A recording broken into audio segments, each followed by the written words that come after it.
Well, good morning, everybody. And I first just want to both thank and congratulate the sponsors of this stunning event. It's not the first time we've done it, but every reiteration gets more amazing, both in terms of the material presented and the extraordinary attraction on the campus.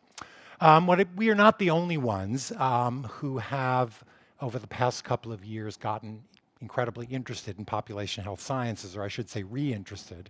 By a recent count, as many as 24 academic medical centers in the United States have, as Stanford has, developed a program center or other institution on their campus to study population health science. And I want to spend a minute or two talking about why that's happened at this unique historic moment. I think most of it will be obvious, but worth spending a second.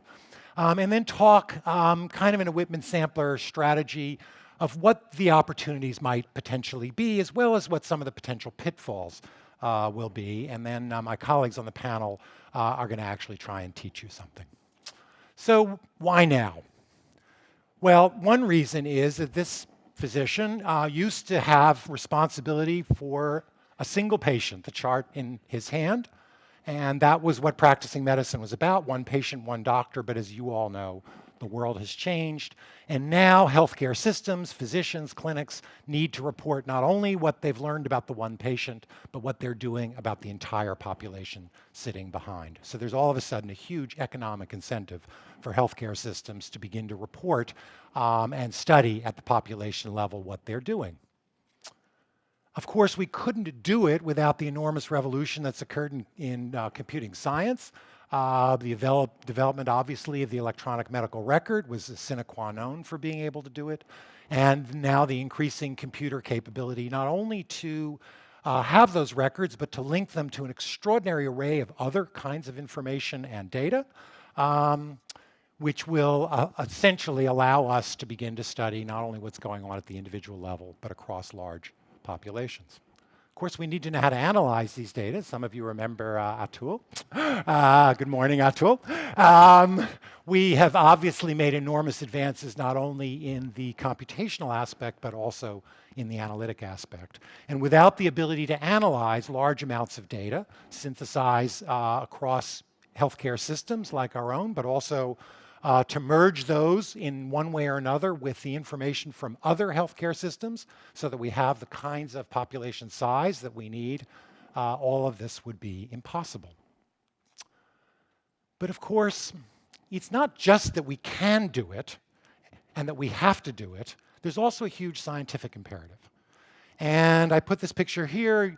You all know the geneticist who's made the enormous contributions allowing us to study across not just individuals, but large numbers of individuals, genomic information, as well as to study the phenomic information as well. So we now have the capability of merging vast amounts of biological data. But it's not just the work that's coming out of that laboratory. There's also all of the advances in mHealth. There are the extraordinary advances in the analysis of social media that have created a scientific imperative that we actually start looking at what any of these things mean across our populations. So I want to talk now about 3 different settings in which we will have access to large population data, what some of those opportunities are. And again, I present these as examples, not by any means to be an exhaustive list of those possibilities, and to at least reference, because we need to, where some of the challenges may turn out to be, lest we get too exuberant and imagine we can conquer a very, very, very complex world in a few small steps. So obviously, we're in a new era of healthcare reform in which we are now, for the first time, obligated across our health systems to report meaningful use and other quality data. It will be the basis of our reimbursement going forward, as I've just mentioned. We no longer even see this, except in a few remote parts of the country. We'll be able now to link entire healthcare systems real time, online, and increasingly merge data from healthcare systems with each other. And whether we ultimately merge them into single data sets for analysis in real time, or whether we do it in a distributive analysis kind of way, which will protect Privacy is relatively unimportant. What is important is that we'll have access to these extraordinary and sometimes very large patient systems, healthcare system data. Now, I show this as a paper I wrote 25, actually 30 years ago. It took me a year. This paper, which was published in Baltimore, Maryland, a journal some of you who are clinicians may be familiar with, was the kind of paper we used to do when you identified a disease or condition of interest and you went to your hospital and you got every record that had ever been signed out under that diagnosis, and you pulled those charts and you hired 4 research associates, and they went and abstracted every detail in those charts, and you published these long papers which were reviews of that, all of which, of course, can be done now in an instant. Likewise, many in this institution and around the country in clinical medicine have devoted entire careers to the development of algorithms to help us as clinicians figure out how to identify patients at certain risk for various good or bad outcomes. Apache scores, MELD scores, Charleston indices. These were career-long research agendas. Now, literally, at the push of a button, we can actually do many of those kinds of things. We haven't done them yet, but we can do many of those kinds of things across these systems. We can do them in real time. We'll be able to hone them down onto particular classes of patients of interest. And finally, just again, by way of Witten sampler, we may be in a position now to overlay various kinds of ecologic information on top of the EMR that will give us insight, for example, into why is this young man in the emergency room wheezing? And maybe it has something to do with this. And here you just see an example, and again, I've just pulled it from an available slide to show you that we now have the possibility of overlaying right in our EMR record, right for real-time use in the delivery of care, the possibility of overlaying environmental information, suggesting, for example, that there might be an underlying physical environment or microbiologic cause for a flare in asthma, previously information that was certainly not accessible at the bedside. Of course, clinical populations have limits. Many of the data that we want aren't available, and even with all of the work that the best minds in the room are likely to produce over the next few years, it's not obvious how quickly all the information we might ultimately want will be available. Perhaps more importantly, from a research point of view, the observation of a healthcare system is fantastic, but of course we're at the mercy of the actual pace of that healthcare system. So, for example, to the extent that patients are followed frequently, we'll have frequent bits of information. To the extent that patients are not followed frequently, we won't. And this becomes a potential limitation. And finally, I remind you, because you always need to remember, that our patient populations are selected. Some people come to see us, some don't. Our patients are obviously, on average, much sicker than the general population, because the general population doesn't use that much healthcare, thank God. And in many other ways, we always need to remember how particular our clinical populations are. A problem that'll be solved to some extent by size, but not entirely.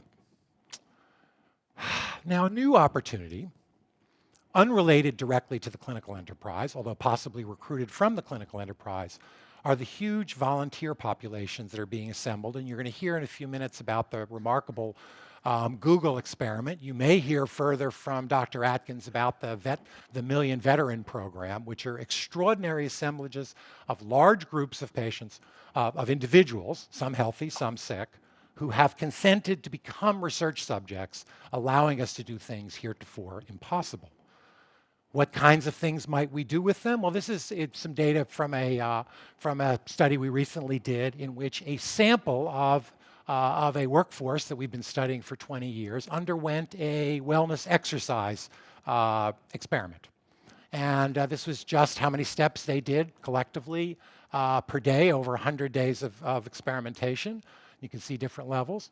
Thanks to some very great help from informaticians here, we were able to take all of these physiologic spectrum and break them down into 9 different patterns, which turned out to have remarkable relationship, both to the clinical outcome in terms of biometrics for this group, as well as relationship to other things we already knew about this embedded population.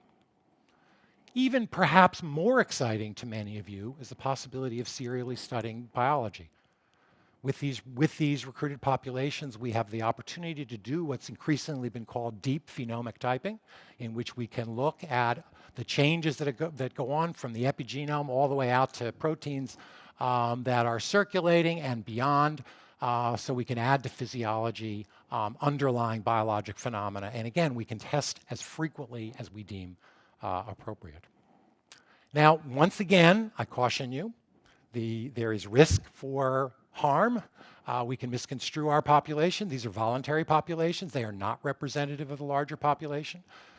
Some of you may be old enough to remember the day when every breakfast cereal in the country, and frankly mostly around the world, contained beta-carotene because of oh so much fabulous epidemiologic data suggesting it was good for our heart, good for cancer prevention, and the like, because indeed many studies, 7 very big studies, many published in very prominent places, had proven this. That was all well and good until a clinical trial was done, and I only highlight my own role in it because it was pretty unpleasant. When after assembling 17,000 high risk for lung cancer patients, we discovered that not only did beta-carotene not reduce the risk of lung cancer, it increased the risk of lung cancer, and not only that, all-cause mortality and heart disease. A very, very bad outing. But a caution for what we need to be thinking about as we look at those kinds of populations. But, thank God, we still have the good old-fashioned kind of population that some of us as epidemiologists love to study, which are larger populations that are not defined either by voluntary status or by clinical status, but actually by geography and other things that define where and how people live. And again, I just want to give you some insight into where some of such sites may be. Some of you are probably familiar with the MATLAB site, which is a tract of about 300,000 people living in Bangladesh. It's been under observation for 50 years, with about 1,000 publications resulting. It's the place where all of our antidiarrheal vaccines were originally tested and identified. A phenomenal laboratory of a community in which the turn now, of course, in that setting is to looking at chronic disease risk and urbanization. There are 52 such sites, or yeah, I think there are actually up to 52 such sites now in the in-depth network with which we are now aligning. And again, each one represents smaller, some as small as 10,000, some larger, 100,000 or more, sites in which people living in geographic proximity, typical of the populations around them, have been just meticulously studied by local investigators. What they've lacked, of course, are all the technologic advances that we can bring to bear, both in terms of how they manage their data, biology, physiology, and the like.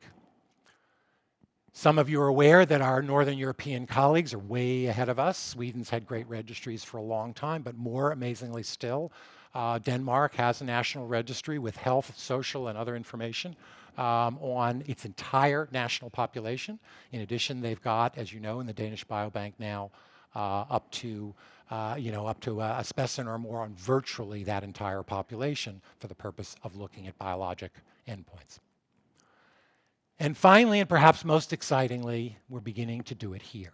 San Diego piloted a project in San Diego County a couple of years ago in which they have begun a health information exchange in which the phenotypic information from EMRs are now commonly available in extract form to the health department there. Colleagues in Solano County to our north and east have followed suit, and it is our great hope that we can do the same in Santa Clara County, turning it into what arguably would be one of the biggest and most exciting demographic and health surveillance sites in the world.